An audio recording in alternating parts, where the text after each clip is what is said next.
It was amazing, that's all. It's hard to like put it into words because it was just so cool.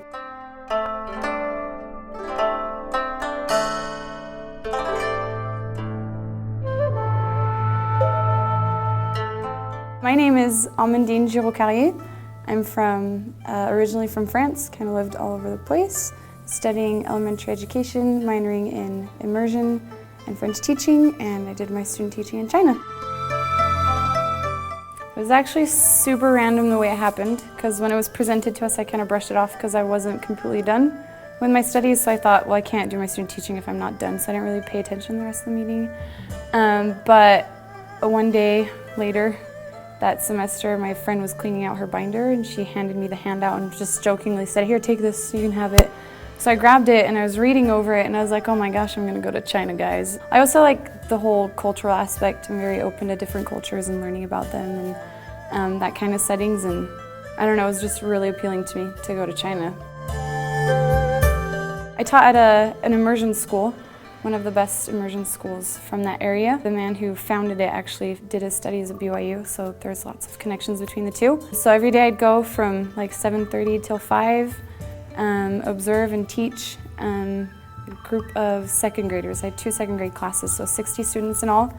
They all had their English names, and it was kind of tricky at first just because they're so little and like 7 and 8-year-olds, and got to make them like practice their English, but they blurt out Chinese and stuff. But so that was interesting working around that. It was like a whole group of ESL students, so it was good practice for that. As far as outside of school, we did do a lot of traveling. We had lots of opportunities to go visit different places, which was awesome. We went to Hong Kong for a weekend, went to the temple. That was really great. Visited like local areas and got to know a lot of just people that lived around us and a lot of the teachers and TAs, like Chinese speakers. They were surprisingly good. When we first got there, they housed us in these, like they have teacher buildings. They're just big, big apartments, like 35 floors. And so they just took us to our rooms, and we walked in as there's like this huge chandelier hanging from the ceiling, like this big old bathroom, like huge living room space, and we each had our own room. So it was like better than living conditions here sometimes, like on campus. So it was surprisingly good. There were 10 of us that were in the program, and then 3 spouses that came along. Definitely like the way you teach, because obviously Chinese education and American education is very different, and so they have like half the day in English and half the day in Chinese. So in their Chinese classrooms, everything's in rows, and they all sit there and like copy and repeat type thing. And then you have your own classroom where it's like the American way of teaching, where they sit in table groups and you have a lot of group interaction, and you have partner work and individual work, and you have like sharing of ideas and all that stuff. So having them, especially at such a young age, having them do that, which is so different from their regular way of learning, was a little bit like crazy. Management was a little bit difficult sometimes. I think that was the biggest difference, was just the way that information is presented, just the way that things are taught compared to like Chinese education. That was the biggest difference.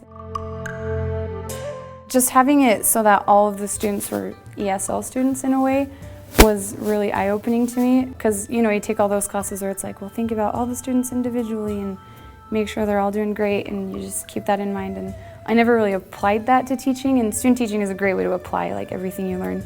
But just being in a setup where everyone, like all the students, have specific needs and they're all learning like English in general, made it a lot more realistic for me. There was a student in my class, and he was adorable, but I think he probably had some form of autism or something.